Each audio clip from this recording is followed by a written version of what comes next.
오늘 우리에게 주신 하나님의 말씀 제가 봉독해 올리겠습니다.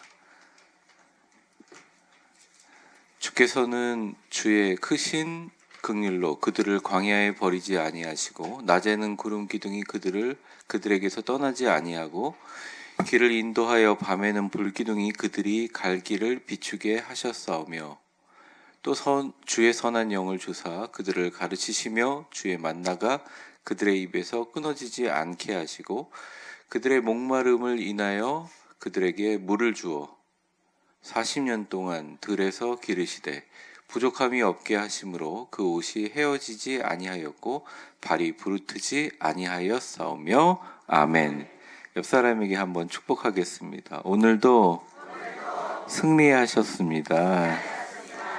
셋째 날만 잘 버티면 돼요. 이제 하루 남았습니다.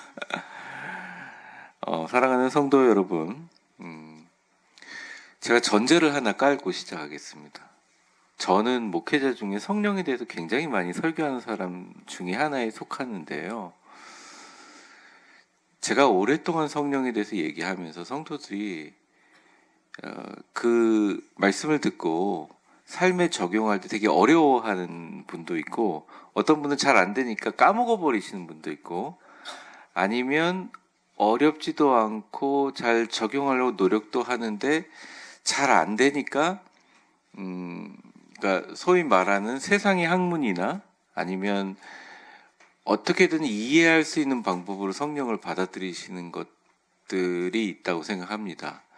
그래서 제가 좀 말씀드리고 싶은 것은 제가 첫날에도 뭐 성령이 바꿀 수 있다, 둘째 날에 성령의 숨결을 따라 기도하라 그러는데, 이것을 되게 조심스러운 말이지만 율법으로 받아들이지 마시고 조금 더 성령님이 나에게 친근하고 삶 속에 관련되어 있다는 것으로 부드럽게 받아들이면서 좀 힘을 빼시라는 거예요. 내가 어떤 분이 막 40일 금식 기도했더니 뭐가 이루어졌더라. 그분의 말하시는 내용들은 참 숭고한 내용이지만 그분이 금식하신 것보다 더 큰 역사는 그 금식하는 마음과 하는 행동에 모든 것을 디자인하시고 또 그 결과까지, 미래까지 준비하시는 하나님의 부지런함이 있어요. 근데 그 부지런함이 그냥 인간 따로 하나님 따로 그래서 하나님이 갑자기 뭘 어디다 이렇게 케이크를 얼굴에 생일날 턱 얹어주는 것처럼 생일 축하합니다 이게 아니라 우리의 연약함이 더 많다는 걸 깨닫고, 그럼 겸손합니다 안 해도 그냥 겸손해질 수밖에 없잖아요. 기도는 잘 안 되니까. 그럼 그것을 지렛대를 맞춰주시듯이 성령님이 우리의 연약함을 도와주시는데, 이 마귀가 말이죠, 또 세상이 말이죠, 우리가 지금 경험하고 있는 세상의 모든 논리와 개연성과 우리가 갖고 있는 인식들이 말이죠, 성령님이 없다고 계속 얘기하는 시대예요. 그러니까 성령님 하면 마치 어떤 광신도들이 죄야 막 이렇게 하는 이렇게 진짜로 예전에 우리 갖고 있는 샤머니즘으로 생각하거나, 아니면 성령님 그러면 또 어떤 특정한 사람에게만 나가는 어떤 능력의 광선처럼 생각하는데, 그거는 성령님을 존중해 드리는 게 아니라 오히려 성령님의 역할을 축소해 버리는 겁니다. 제가 오늘 드리고 싶은 말씀은, 오늘 드리고 싶은 말씀의 어떤 목적이라고 한다면, 오늘 말씀을 듣고 정말 많은 성경 구절이 나오고 정말 많은 게 있어서 사실은 제가 좀 잘하려고 했는데 길면 여러분 너무 힘들잖아요. 그리고 제가 쓰고 나서 보니까 안 보여요. 안 보여요. 제 글씨가 지금 안 보여요. 그래서 빠지는 게 있겠지만 그냥 여러분들 이렇게 느끼셨으면 좋겠어요. 내가 살아 숨쉬고 지금 제가 설교하고 있는 중간중간 암기하고 외우는 거, 아니면 여러분 들으면서 순간순간 느끼는 모든 과정들, 그리고 여러분들이 이 과정을 느끼고 하다못해 나가서 까먹는 과정까지도 성령님이 다 관여한다고 생각하시면 돼요. 믿으십니까? 라고 안 물어보겠습니다. 끝나고 나서 여러분들 믿으면 대답하시면 돼요. 느헤미야서는 사실은 바벨론의 포로로부터 복귀해서 이 예루살렘 성전을 이제 그리고 또 특별히 무너진 예루살렘을 이 회복하는 그런 부분에 대한 느헤미야의 어떻게 보면 이런 기록과 말씀입니다. 근데 이게 회복이 안 되는 거예요. 1, 2년도 아니고 70년 이상 이 포로된 사람들이 회복이 안 되는 거예요. 그리고 막상 가니까 그 안에 있었던 모든 상처와 아픔과 하나님을 떠나서 살았던 모든 것들이 이 모든 재건에 방해가 많이 되는 거죠. 그래서 느헤미야가 어떻게 얘기하냐면 지금 현실을 보지 말고 예전에 너희를 이 진짜 바벨론 시절 정도가 아니라 광야에서도 하나님이 그냥 세심하게 돌보시고 임재하시고 공급하시고 그 선한 영이 가르치시면서 어떻게 인도하셨는지 생각해 보라 라고 하는 내용입니다. 사랑하는 성도 여러분, 우리의 인생은 우리의 나이 또 우리가 지금까지 있는 신앙의 여정은 절대 우리 혼자 한 게 아닙니다. 마치 느헤미야가 고백한 것처럼 40년 광야를 그렇게 살뜰하게 살피신 것처럼 성령님이 우리를 도와주셨음을 믿습니다. 한번 옆 사람 축복하며 시작해 볼까요? 성령님께서 지금 당신을 돌보시고 계십니다. 오늘 첫 번째 먼저 화면을 한번 보겠습니다. 첫 번째가 그 선한 영이 우리를 가르치신다. 19절에 보면요, 이 광야라는 말이 나옵니다. 광야는 참 힘든 곳이고, 영어로 해석하면 광야는 사막이고 어렵고 이렇게 나와 있는데 사실 히브리어의 광야는 뜻 자체가 달라요. 이 광야가 미드바르인데 이 미드바르라는 말 자체가 다바르라는 말하다라는 단어에서도 나옵니다. 이 다바르가 찬양하다라는 뜻으로도 나오고 선포하다라는 뜻으로 쓰이는데 말하다라는 마음이에요. 그래서 한번 광야의 뜻은 파란 글씨 첫 번째 번 읽어볼게요. 시작. 말씀이 주어지는 곳. 그러니까 미드바르라는 광야라는 단어 자체가 하나님 말씀이 직접적으로 주어지는 곳이에요. 하나님께서 그분의 백성들을 말씀하시고 훈련하는 장소가 뭐냐? 광야다. 여러분, 가르침과 훈련의 장소가 뭐냐? 광야라는 곳입니다. 버림받은 곳이 아니에요. 하나님의 말씀과 가장 가까이 만나는 곳일 뿐만 아니라 하나님의 말씀이 가장 가까이 있는 곳이 뭐냐? 광야라는 곳입니다. 가까이에서 하나님이 인도해 주시는 곳이 어디냐? 광야라는 곳이에요. 그래서 참 이 히브리 사람들이 말을 잘 만들었어요. 그들에게 어려움이 있지만 그것은 하나님이 가장 직접적으로 말씀해 주시는 것이다. 유태인들이 엄청난 핍박을 당했잖아요. 고통을 당했잖아요. 근데 그들은 그것을 아우슈비츠의 비극, 학살 이렇게 표현하지 않고 우리는 광야에 있었다 이렇게 얘기합니다. 하나님의 말씀이 가장 직접적으로 미드바르, 하나님의 말씀이 임하는 곳 이렇게 생각합니다. 취업에 실패하고 사업에 실패하고 건강이 어렵고 관계가 깨지고 사업이 어렵고 방황하고 어려움이 있습니다. 주여 어떻게 날 이렇게 둘 수 있습니까? 그러는데 사실은 이것을 광야로 받아들이는 사람에게는 그 어려움 가운데 성령님이 함께 하신다는 거예요. 성령님이 직접 우리에게 가까이 오셔서 말씀하신다는 거죠. 먼 하늘에 계시고 나하고 아무 상관없이 나를 어떻게 보면 훈계만 하실 것 같은 엄한 아버지이신 성부 하나님이 아니라 내 옆에 와서 말씀하시고 가르치고 훈련하는 장소가 광야이다. 그래서 19절을 보시면 그냥 주의 크신 긍휼로 그들을 광야에 버리지 아니하시고 낮에는 뭐라고요? 구름 기둥.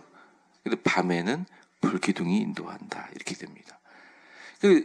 밑에 밤에는 그들이 갈 길을 비추게 하셨다는 건 여러분 너무나 이해가 될 거예요. 조그만 불이 아니라 하늘하고 땅을 연결하는 거대한 불기둥이 있으니 밤에 진군할 때 어떤 어려움이 있었겠습니까?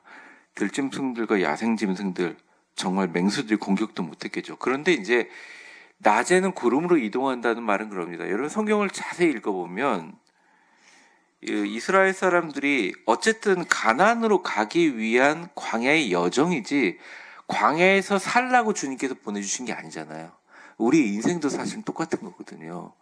우리의 인생의 목표가 다 있겠죠. 하지만 사실은 광야입니다.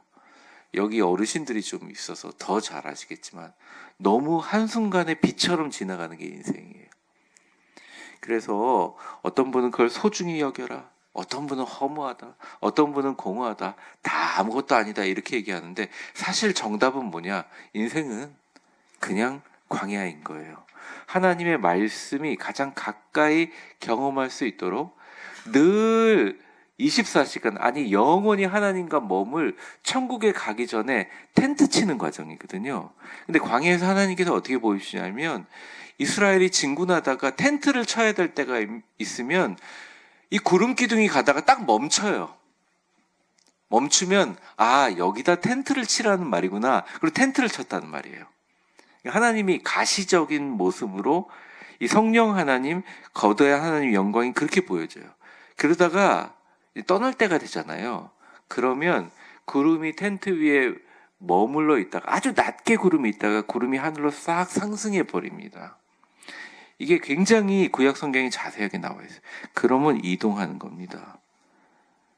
어느 정도 자세하게 가르치시냐면 눈으로 보이게 시각적으로 보여주신다는 거죠. 그 당시 지도와 GPS가 없었을 시대에 하나님은 완전하게 모든 걸어가는 발걸음 하나하나를 하나님께서 완전히 다 보여주시다는. 머물면 진치고 솟으면 행진하고 밤에는 빛으로 길을 밝히고 모든 것들을 앞에 다 진행시켜 줬다는 거예요. 저희가 항상 우리 성경 들면서 하는 말, 주의 말씀은 내 발의 등이요 내 길의 빛이니이다 하실 때 사실은 목사님의 말씀을 따라 사는 것도 빛이긴 하지만 그 근본적인 이 성경의 시편 109편 이 105절의 그 귀한 말씀에 갖고 있는 힘과 능력은 어디에 있냐면 성령님의 인도하심이에요. 그래서 어떤 분들은 이렇게 반문할 수 있습니다. 저는 그 말씀 맞는 것 같은데요. 저 뜻대로 했던데 넘어졌는데요. 근데 그 넘어지는 과정에 최악의 순간을 멸할 수 있게, 예를 들어서 병을 진단받았다 그러면 그 병이 어쨌든 발병해서 갑자기 어려움을 당해 쓰러지는 게 아니라 발견하게 하셨다면 우리가 똑똑해서 우리가 조금 더 영민해서 발견한 것처럼 생각하는 게 아니라 성령님이 움직이셨구나. 하나님의 영광의 현현인 성령이란 영의 존재가 구름이 솟으면 진을 걷고 움직이듯이 우리의 인생도 그런 보살핌에 있겠구나라고 생각을 하시며 살기 시작하면 억지로 내가 성령님의 예민해지지 않더라도 그 모든 삶의 걸음걸음 순간순간이 성령님의 역사와 함께하게 됩니다.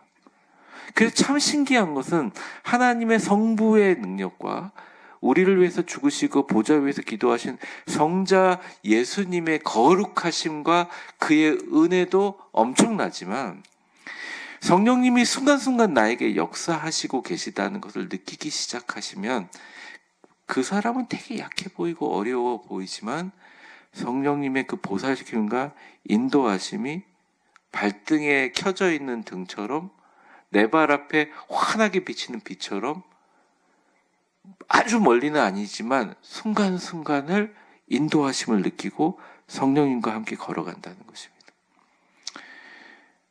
그래서요, 가르쳐 주시기도 하지만 실제로 요즘엔 돌봄, 케어라고 하죠. 그런 역사가 일어난다는 거예요. 오늘 드디어 20절에 선한 영이라는 단어가 나옵니다. 오늘 죄송해요. 오늘 그 설교 제목도 성령, 그 선한 영의 속삭임에 귀를 기울이라 이렇게 얘기했잖아요.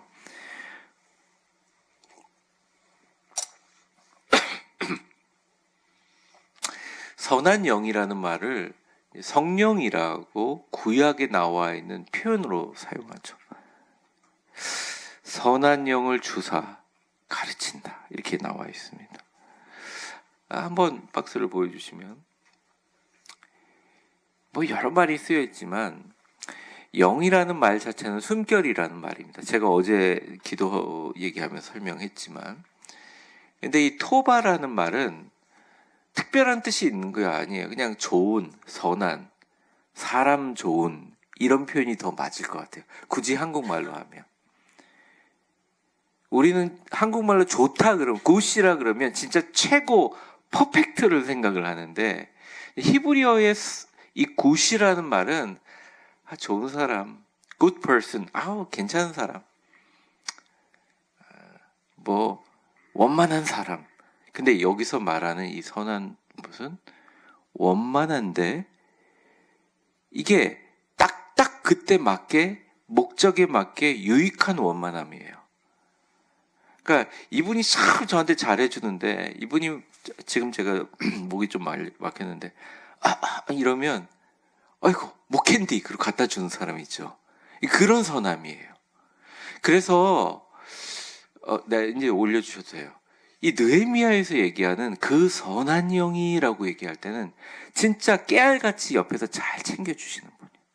어떤 분은 성령을 믿어도요, 성령을 목사님 뭐 성령 설교하니까 이 시즌이니까 그냥 성령 들어야겠다 이렇게 생각하시거나 아니면 이 조금 왜곡되기거나 과시적으로 나한테는 별 상관이 없는 것 같은데 막 그런 성령을 생각하지만 사실은 이 성령은 굉장히 좋은 숨결과 같은 부분이에요. 좋은 분이에요. 원만하고. 그래서 깨알같이 잘 챙깁니다.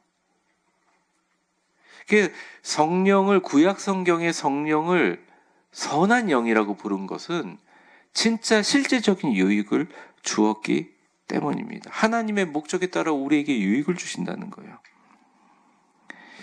그래서 여러분 시편 143편 10절에 보면 다윗이 이렇게 고백을 합니다. 이 같이 한번 읽어볼게요. 시작. 주는 나의 하나님이시니 나를 가르쳐 주의 뜻을 행하게 하소서. 주의 영은 선하시니 나를 공평한 땅에 인도하소서. 다윗에게 최적화된 영이에요. 목사님 어떻게 성령님을 우리 개인적으로 죄악되고 어떤 한계가 있는 인간에 맞춘 최적함이라고 얘기하십니까? 근데 제가 전제를 붙였죠. 구약의 선한 영은 구약의 성령 이러고 이렇게 드러난 구절들이 굉장히 희소하거든요. 근데 구약에 나온 이 선한 하토바, 선한 루하흐, 굉장히 선한 숨결들은 이렇게 사람들을 깨알같이 잘 챙긴다는 것입니다. 평탄한 땅으로 인도하시는 분이 누구냐? 다윗에게 선한 영이라는 거죠. 그래서 여러분 구약의 선한 영은 신약의 예수님이 말씀하신 보혜사 성령과 완전히 연결이 됩니다. 요한복음 14장 26절에 보면 그것을 예수님이 이렇게 설명해요. 보혜사 곧 성령, 그가 너희에게 뭐라고 했습니까?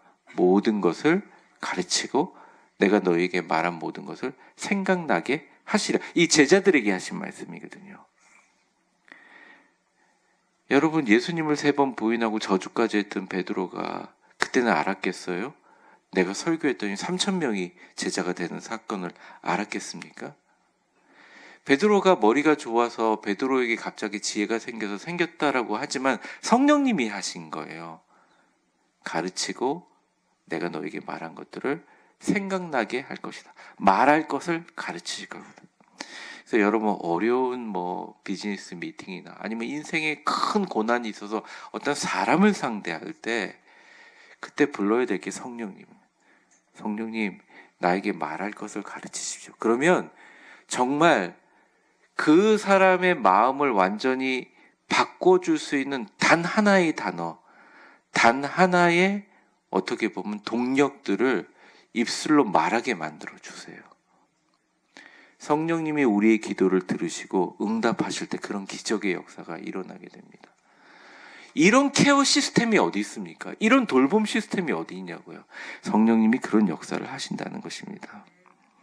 근데 여기서 이제 중요한 포인트는 뭐냐? 성령님이 우리를 어떻게 이런 식으로 우리 가운데 일상 속에서 귀 기울일 수 있는지 성령이 계심을 깨닫게 해주시나. 이사야서 41장 10절의 말씀 여러분 너무 잘 아시죠? 보면 참으로 너를 도와주리라, 참으로 나의 의로운 오른손으로 너를 붙들리라, 막 이런 말씀을 하시잖아요. 근데 이 말씀이 굉장히 많은 사람들이 어떤 힘을 얻어요. 한 자매가 있었는데 정말 어려운 일이, 갑자기 아버지가 쓰러지고 갑자기 어려움이 있고 갑자기 고통이 생겨가지고 너무너무 힘들었다는 거예요. 그런데 누가 교회 화장실에 갔더니 화장실에 붙여놓은, 여자분들은 좌변, 붙어있는 것을 이렇게 보니까 그 말이 있더라는 거예요. 내가 너를 붙들리라, 내가 참으로 의로운 너의 손으로 붙들리라. 그래가지고 그 고통의 시간 3개월을 그 말씀 붙들고 살았다는 거예요. 하필이면 그 칸에 누가 화장실에 그걸 붙여놨을까요? 그 붙여놓은 집사님이나 봉사하는 직원이 잘한 거일 수 있지만 성령님이 말씀을 붙들고 어려운 시절을 견뎌내게 하게 계시한 거예요. 여러분에게 오늘 이 말씀이 도움이 된다면 성령님이 계시한 겁니다. 그래서 이렇게 생각하시면 돼요. 목사님 이건 좀 너무, 아니요. 올 한 해 2026년 여러분이 막 힘들게 바람을 거슬려서 맞바람을 막 이기면서 달려가는 게 아니라 성령의 바람으로 달려가시는 분은 의식적으로 생각하세요. 잘 눈에 보이지 않고 진척사항이 없고 주변에 내가 기도하는 것 같고 설사 반대의 상황이 하더라도 지금까지 나의 삶의 습관에서 성령님이 나를 돕고 계시는구나 라고 느끼기 시작하면 실제적으로 그러한 일들이 현실이 되어 우리에게 나타나게 됩니다. 두 번째 되게 중요한 것은 양심입니다. 여러분, 양심을 굉장히 어떻게 보면 우리가 각자의 윤리적인 기준과 판단으로 할 수 있지만 내 마음의 양심에 찔리거나 양심이 움직일 때가 있어요. 로마서 9장 1절에 보면 바울은 이렇게 얘기합니다. 내 양심이 성령 안에서 나와 더불어 증언한다, 이렇게 얘기합니다. 얼마나 유대인들이 바울을 괴롭혔어요? 그런데 내 양심이 내 온몸과 영혼을 흔들고 막 흔들면서 증언합니다. 유대인이든 헬라인이든 온 세계 사람들은 성령 안에서 하나고 끝까지 너는 로마에 잡혀가는 순간까지 이것을 하나님의 복음을 전하는 위대한 사역의 발걸음으로 여기라. 아멘으로 고백했어요. 성령의 음성에 판단이 어려울 때는요, 여러분 마음속에, 여러분 영혼에 걸리는 것들, 양심적으로 걸리는 것들을 예민하게 한번 살펴보세요. 어떤 분들은 너무 양심이 예민해가지고 제가 힘들다라고 할 때 이거를요, 내가 예민해서라고 생각하지 마시고 성령의 예민함으로 받아들이세요. 그때부터 편해집니다. 그 길이 하나님의 인도하심이에요. 그 후에는 다 신학적인 거예요. 계시된 말씀, 우리 성경 말씀, 기록되고 계시된 것도, 또 선포되는 설교 말씀, 또 음성 큐티, 여러분들이 삶 속에 받아들이는 모든 삶의 경험들, 마음의 기본 자세가 이렇게 비어있는 물컵처럼 성령님 올 한 해도 그 선한 영으로, 그 최적화된 돌봄의 케어의 시스템을 가지고 있는 성령님, 나를 날마다 가르쳐 주세요. 이렇게 받아들이는 수용성이 성령의 역사를 극대화시킬 수 있다는 것입니다. 옆 사람 한번 축복해 보겠습니다. 성령님께서 그 선한 영으로 올 한 해 날마다 가르쳐 주실 것입니다. 구해야 됩니다. 구해야 됩니다. 어떤 중요한 순간에 성령님을 부르시라는 거죠. 두 번째입니다. 이건 같이 한번 읽어보겠습니다. 시작. 그 선한 영이 우리를 돌보시. 이제 이야기한 것들에 이어지는 말인데요. 20절에 보면 이제 구체적인 도우심을 광야에 나옵니다. 뭐라고 하냐? 그들을 가르치시지만 주의 만나가 그의 입에서 끊어지지 않게 하시며. 하늘에서 내리는 생명의 떡 아닙니까? 그들의 목마름으로 인해 그들에게 물을 주시. 만나가 어떻게 생겼는지 저는 볼 기회가 없습니다. 성경에 나와 있는 건 가시같이 생겼고 맛있고. 근데 분명한 것은 매일매일 신선한 만나가 있었고 미리 좀 축적하려고 걷어놓은 사람은 다 썩어버리. 근데 사람들이 이 만나에 대해서 만족하고 하여튼 먹을 생명을 주셨다. 그래서 이제 만나의 별명이 뭐냐면 하늘에서 내리는 생명의 떡, 그게 만나의 별명이에요. 그런데 이 물도 마찬가지입니다. 광야에서 물이 얼마나 귀해요. 근데 예수님이요, 이 구약 성경에 나온 느헤미야에 나온 또 출애굽기에 나온 얘기를 자기 자신으로 연결합니다. 그래서요, 지금 느헤미야는 성령을 이야기하면서 선한 영을 얘기하면서 만나와 물을 얘기하고 있지만 예수님은 이것을 그대로 가져가서 이게 나다 이렇게 얘기합니다. 그러니 여러분도 굉장히 중요한 여기서 포인트가 하나 있습니다. 성령에 대해서 얘기하면서 성자 예수님이 하늘 보좌에서 우리를 위해서 간구하고 계시지만 그 기도 때 역사하는 역할의 어떤 하나님의 사역이지만 우리가 성령님하고 부를 때 가장 중요한 우리에게 역사는 예수님이 직접 우리에게 만나가 되어주시고 예수님이 직접 우리에게 생명의 물이 되어 주신다는 것입니다. 예수님이 이것을 증언하는 내용들이 나와 있어요. 요한복음 6장 31절에서 34절을 보면 이렇게 얘기합니다. 기록한 바 하늘에서 그들에게 떡을 줘. 이 만나잖아요. 함과 같이 우리 조상들은 광야에서 만나를 먹었나이다. 이렇게 얘기합니다. 그러니까 예수님이 거기에 대답을 해요. 내가 진실로 진실로 너희에게 이르노니 모세가 너희에게 하늘로부터 떡을 주신 것이 아니다. 모세가 기도는 했지만 모세가 하늘 위에 오늘 제가 건조해서 죄송합니다. 오늘만 잘 버티면 되는데 하늘에서 떡가루를 뿌려준 게 아니라 내 아버지 하늘 아버지께서 너희에게 하늘로부터 참떡을 던져준 거다. 모세가 아니다. 너희가 믿고 있는 율법과 종교와 모세가 아니다. 그러면서 33절에 같이 읽어보겠습니다. 시작. 하나님의 떡은 하늘에서 내려 세상에 생명을 주는 것이라. 이게 기본적으로 하나님이 뿌려주신 것은 만나라는 떡이 아니라 생명을 너희에게 준 거다. 우리의 영적 생명 주신 것과 같다. 그러니 사람들이 질문해요. 그 다음 절 보여주세요. 그들이 이르되 예수님 앞에 두고 이 떡을 항상 우리에게 주십시오. 이렇게 표현합니다. 왜 지금 없습니까? 그러니까 예수님이 우문에 현답을 하죠. 35절 같이 읽어보겠습니다. 시작. 예수께서 이르시되 나는 생명의 떡이니 내게 오는 자는 결코 줄이지 아니할 터이요 나를 믿는 자는 영원히 목마르지. 떡 먹다가 걸려 넘어지지 않게 물까지 누가 주신다? 내가 준다. 이렇게 얘기합니다.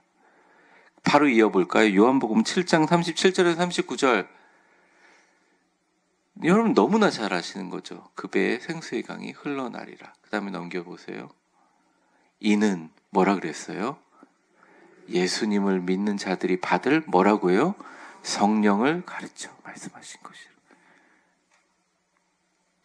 영혼의 갈급함을 물론 정신과에 찾아가서 상담하며 약을 먹고 조금 안정될 수 있고 아니면 여러분들이 뭔가를 잊기 위해서 레저를 하거나 여행을 가서 잊을 수도 있고 영양을 잘 보충하거나 체력을 잘 관리해서도 잊을 수 있지만 근본적으로 영혼의 배고픔과 갈급함에 생명의 떡과 물은 그 자체가 성령인데 성령을 가리켜 설명하신 분이 이게 나다라고 얘기하셨어요. 그분이 누구냐? 예수님이라는 거예요.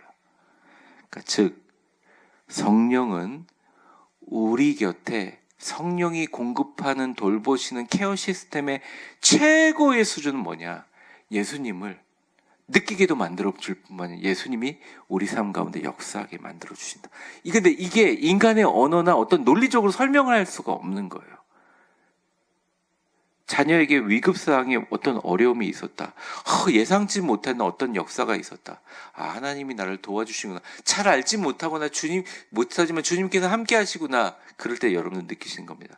성령님이 역사하셔서 예수 그리스도께서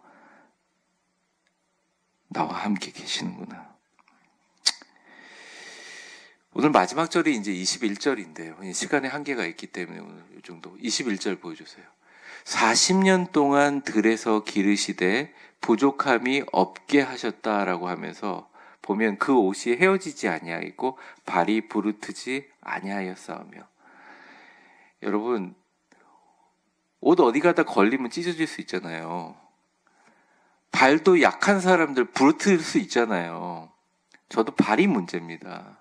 10kg, 9kg 하다 보면 발이 먼저 이렇게 물집이 생겨요. 근데 그렇게도 안 하게 만드신 분이 불기둥 구름기둥 성령 하나님 그 선한 영이 하셨다. 완벽하고 완전하게 전인적으로 세심하게 살펴주시는 분이 200만 명 이상의 사람들을 40년 동안 그렇게 돌봐주신 분이 바로 성령님이다. 진짜 여러분이 생각하는 신앙생활의 모든 걸 다 채워주세요. 신앙생활이 몸이 건조하고 예배와 기도가 와닿지가 않고 말씀이 안 받아들여지고 임재하심이 느껴지지 않고 그럼 다른 교회를 찾거나 아니면 다른 말씀을 찾는 게 아니라 성령님을 부르세요. 그러면 영적인 필요를 채워주십니다. 또한 정서적인 것도 마찬가지입니다. 사실 우리의 정서를 채우기가 너무 어렵죠. 갈라디아서 5장 22절에 보게 되면요. 오직 성령의 열매는 사랑, 희락, 화평, 오래 참음, 자비와 양선, 충성, 온유와 절제 뭐 다 비슷하기도 같기도 한데 이게 뭐냐면 그냥 우리는 성령의 열매를 맺어야지 원수도 사랑해야지 기뻐야지 뭐 화평해야지 뭐 참아야지 뭐 자비해야지 양선, 충성, 온유, 절제 이게 우리가 만들어낼 수 있다는 말이 아니에요. 이 맥락 자체가. 갈라디아 교인들에게 이야기하는 겁니다. 이건 다 내면의 것들이에요. 정서적인 거예요. 정서적인 필요를 하나님께서 성령님께서 채워주신다는 거예요. 그게 성령님이 오시면 우리 안에 이런 열매가 나타나는 거예요. 성깔이 있는 분들 있잖아요. 한번 그냥 뿌리는 염소나 양천 들이받고 싶은데 그게 계속 생각나가지고 잠이 안 오는데 내가 그 슈퍼마켓에서 만난 그 아줌마 다시 만나서 내가 한마디 할 때까지 내가 그 슈퍼마켓 계속 가리라 이런 분은 안 계시죠. 우리 교회는. 그런 게 있을 때 그런 얘기 했어요. 그래요? 복 많이 받으세요? 이렇게 나올 수 있는 게 오래 참음도 아니에요. 사랑과 희락이 툭툭툭 튀어나오더니 성령님 정서적인 필요도 성령님이 채우시는 거예요. 이 좀 표현이 이래서 죄송해요. 내 성질도 성령님이 임하시면 교회를 위해서 유익하게 바꿔주십니다. 내가 한가닥 하는 것도 성령님이 함께 하시면 이것이 나의 삶의 선이 되도록 역사하십니다. 자녀 교육이든 모든 삶의 디테일한 모든 것들 그렇게 된다는 거예요. 육체적인 회복과 치유는 성경에 너무 많이 나와 있죠. 로마서 8장 11절에 보면 너희 죽을 몸도 살리시리라 이렇게 얘기합니다. 고린도전서 6장 19절에 보면 뭐라고 합니까? 너희 몸은 성령의 전인 줄 알지 못한다. 그러니까 이 성령의 전이 성령이 내 안에 계신다는 의미도 있지만 중의적으로 어떤 표현이 있냐? 내 몸에 아프고 막 계속 진행되는 이런 질환들을 성령님이 내 몸 밖에서 고쳐주는 것처럼 생각하지만 내 몸이 성령으로 이루어진 성전이라고 생각한다면 내 몸을 가꾸면서 운동하면서 좋은 물 마시고 좋은 음식 마시고 내가 좋은 수면을 취하고 내가 노력하는 모든 것들을 성령을 가꾼다고 생각해서 성령과 함께 일한다고 생각할 때 육체의 치유도 같이 일어난다는 것입니다. 계속적으로 성령님의 아파하심과 성령님의 예민하심을 느끼시라는 거죠. 물질적인 축복도 빌립보서 4장 19절에 보면 이렇게 나와 있어요. 나의 하나님이 그리스도 예수 안에서 영광 가운데 같이 읽어볼까요? 그 풍성한 대로 너희 모든 쓸 것을 여러분 제가 내일 얘기할 거지만 아주 간단하게 얘기하면 세상에 풍성함을 바라지 않는 사람 없어요. 부유함을 바라지 않는 분들이 없습니다. 이 영화로움과 이 풍성함을 바라지 않는 분들은 아무도 없어요. 그렇지 않는다고 얘기하지만 다 바랍니다. 그런데 성령님의 역사는 참 신기한 게 우리가 볼 때는요, 이렇게 잉여 자본이라고 하고 잉여에서 막 남아가지고 쓸 것이 없게 하는 게 아니라 그때그때 채우세요. 그러니까 이게 부족하면 깜짝 놀라게 채워주세요. 자, 그러면 목사님, 저는 언제나 이렇게 바들바들 떨면서 어려울 때마다 성령 기도 그때 채우고 이렇게 살라는 말입니까? 제가 드리고 싶은 말씀은 그릇이란 그릇. 나에게 비어져 있는 부분만큼 채우시는 성령님, 쓸 것을 채우신다. 말씀을 정리하겠습니다. 이게 제일 메인 포인트인데 21절에 부족함이 없게 하심으로, 이 성령님의 하시는 일에 모든 것이에요. 그 선한 영의 속삭임에 귀를 기울이는 그 선한 영의 모든 하시는 일이, 한번 저를 따라해 보겠습니다. 부족함이 없이 채워주신다. 여러분, 2026년에 풍요와 형통을 원하시는 분들이 계시다면 가장 중요한 것입니다.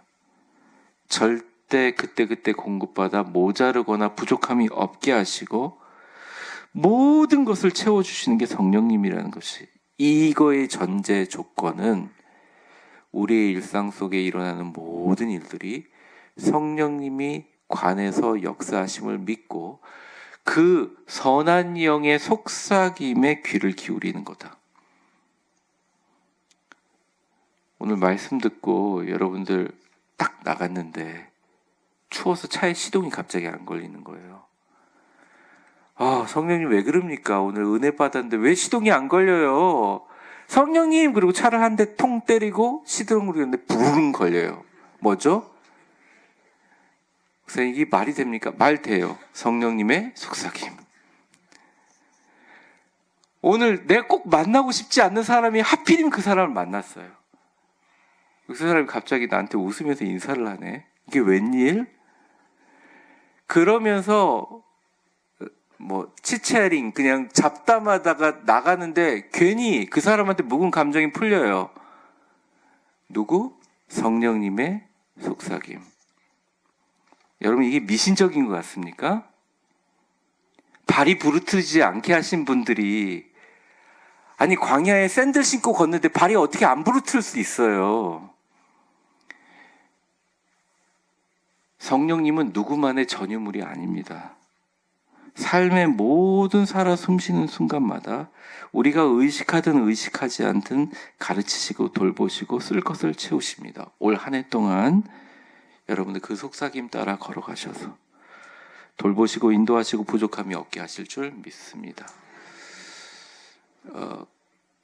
시편 23편의 1절서부터 4절인데 이걸 성령님이라고 생각하고 같이 읽고 우리 바로 기도하도록 하겠습니다. 화면을 좀 보시고 불을 꺼주세요. 우리 같이 한번 읽어보죠. 천천히 읽겠습니다. 여호와는 나의 목자시니 내게 부족함이 없으리로다. 그가 나를 푸른 풀밭에 누이시며 쉴만한 물가로 인도하시는도다. 이의 영혼을 소생시키시고 자기 이름을 위하여 의의 길로 인도하시도다. 내가 사망의 음침한 골짜기로 다닐지라도 해를 두려워하지 않을 것은 주께서 나와 함께 하심이라. 주의 지팡이와 막대기가 나를 안위하시리로다. 아멘. 이런 축복이 평생의 선하심과 인자하심이 반드시 나를 따라 다리니로다. 성령님의 선하심과 인도하심이 그러시기를 축복합니다. 기도하겠습니다. 축복합니다. 이제는 우리 주 예수 그리스도의 은혜와 하나님의 거룩하신 사랑과 성령의 충만하심과 교통하심이 컴컴한 밤 수많은 들짐승들과 맹수들이 가득한 그 광야에서 어둠 속에도 밝은 빛 우리를 인도해 주신다는 그 굳센 믿음을 가지고 이제부터 내 안에 일어난, 아니 내 밖에 일어난 삶의 모든 순간순간들마다 성령 그 선한 영의 속삭임에 귀를 기울여 매 순간 인도하시고 가르치시고 돌보시고 부족함이 없게 하시는 성령의 능력과 바람으로 2026년 승리하리라. 적어도 내일까지 새벽기도 승리하여 주님 앞에 멋지게 성령과 함께 살아가리라 다짐하시는 우리 위대한 교회 모든 분들 머리 위에 이제와 영원히 함께 계실 것을 간절히 축원하옵나이다. 아멘.